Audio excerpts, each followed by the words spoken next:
Phlebotomy Exam Study Guide. Question 1.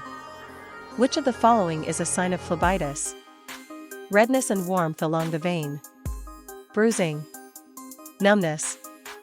Itching. Phlebitis is inflammation of a vein, characterized by redness, warmth, swelling, and tenderness along the vein path. Phlebitis can result from mechanical trauma during venipuncture, irritation from forecatheters, or infection. Numbness suggests nerve involvement, not phlebitis. Question 2. What is the best way to ensure accurate test results? Follow proper collection procedures. Use clean equipment. Label specimens correctly. All of the above. Accurate test results depend on proper collection technique, including correct tube selection, order of draw, patient preparation, specimen handling, and labeling. All three elements are essential. Failure in any area can compromise results and patient safety. Quality phlebotomy requires attention to each step. Question 3. Which of the following is a reason to avoid drawing blood from a fistula? Risk of infection. Risk of damaging the fistula. Possible inaccurate results. All of the above. Fistulas are surgically created vascular access sites for dialysis patients and must be protected. Drawing blood from a fistula risks infection, thrombosis, or vessel damage that could compromise dialysis access. Blood should be drawn from the opposite arm or other peripheral sites instead. Question 4. What is the correct action if a patient is allergic to latex? Use latex gloves. Use non-latex equipment. Ignore the allergy. Cancel the procedure. Latex allergies can cause mild to severe reactions, including anaphylaxis.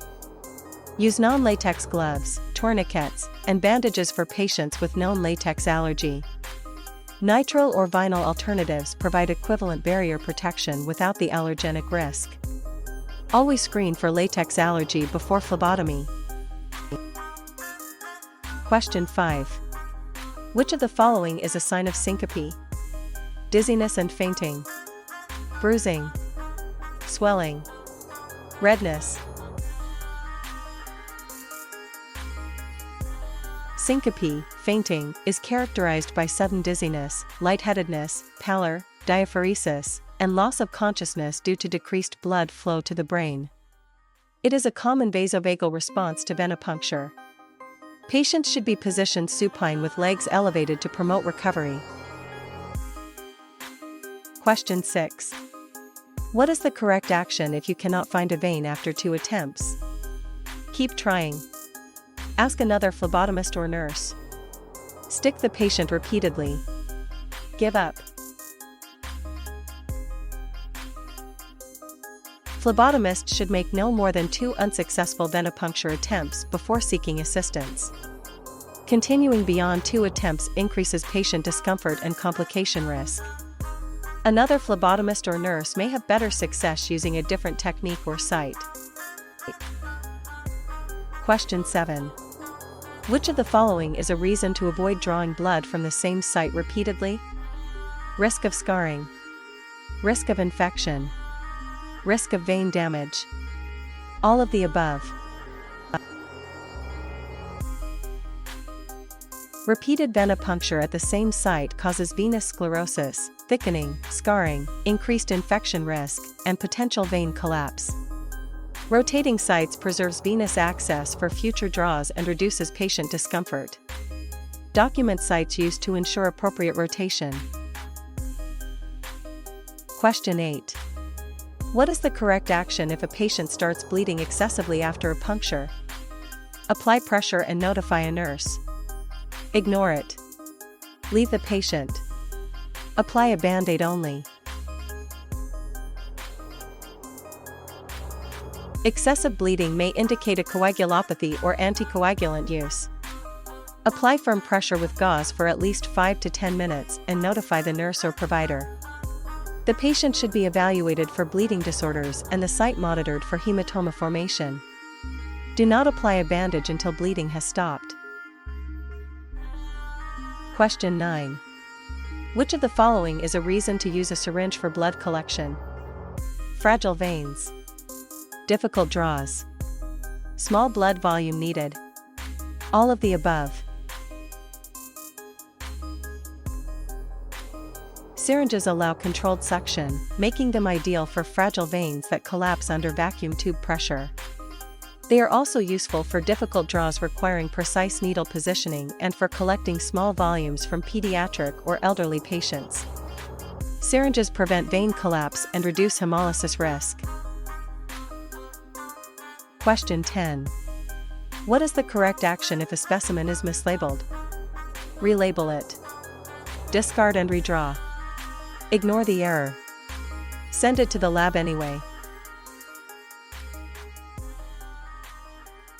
Mislabeled specimens pose a serious patient safety risk and cannot be corrected after the fact.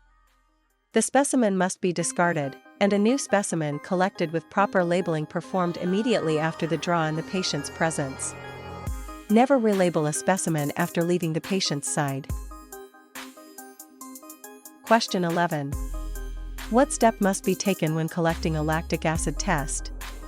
Collect in red top tube. Patient must fast for 24 hours. Transport on ice and avoid tourniquet use. Collect after patient has exercised. Lactic acid levels rise due to tourniquet application, causing venous stasis, and delayed processing, glycolysis. Collect without a tourniquet if possible, place the specimen immediately on ice to stop metabolic activity, and transport rapidly to the lab for processing to ensure accurate results. Question 12. Why should blood be drawn below and foresight rather than above it? It prevents arterial puncture. It ensures less pain.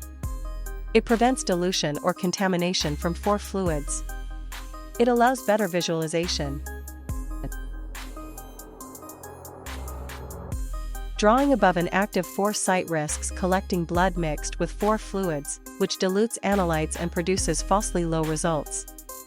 Drawing below the foresight, distal, prevents contamination, but the opposite arm is preferred. The fore should be paused for 15 to 30 minutes before drawing if the opposite arm is unavailable. Question 13. Which additive is used for glucose testing and prevents glycolysis? EDTA. Sodium citrate. Potassium oxalate and sodium fluoride. Heparin. Sodium fluoride inhibits the enzyme enolase, preventing red blood cells from metabolizing glucose, glycolysis.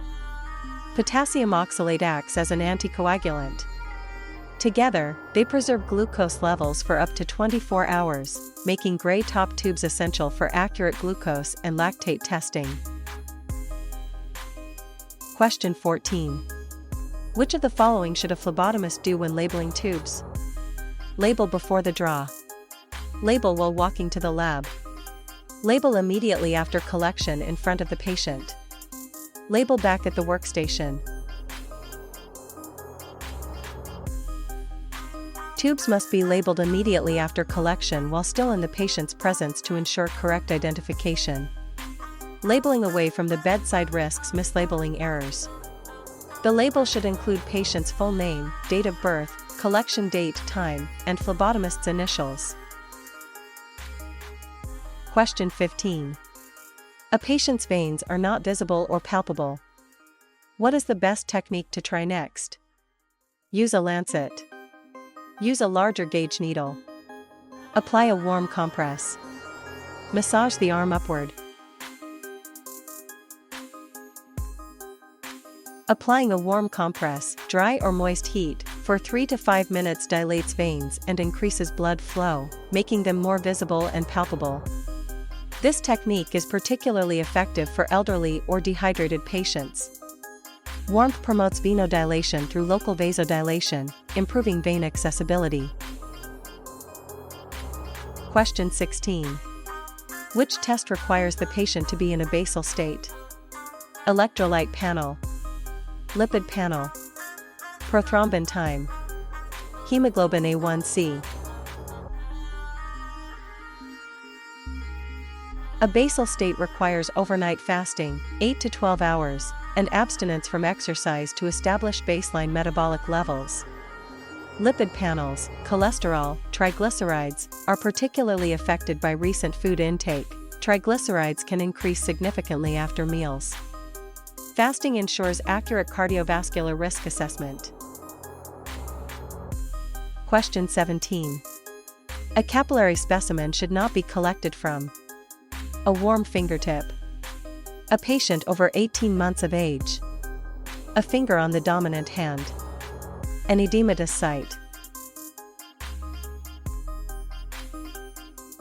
Edematous, swollen, sites contain excess interstitial fluid that dilutes the blood specimen, causing inaccurate test results, especially electrolytes and glucose. Avoid puncture sites with edema, scars, burns, or previous hematomas. Fingers should be warm, well perfused, and free from calluses for capillary collection. Question 18. A heel stick for an infant should not exceed what depth? 1 mm, 1.5 mm, 2.0 mm, 2.5 mm. The maximum puncture depth for infant heel sticks is 2.0 mm to prevent injury to the calcaneus bone. Punctures deeper than 2.0 mm risk osteomyelitis, bone infection, and nerve damage. Heel sticks should be performed on the lateral or medial plantar surfaces, never on the posterior curvature or center of the heel. Question 19. Which color tube is used first in the capillary order of draw?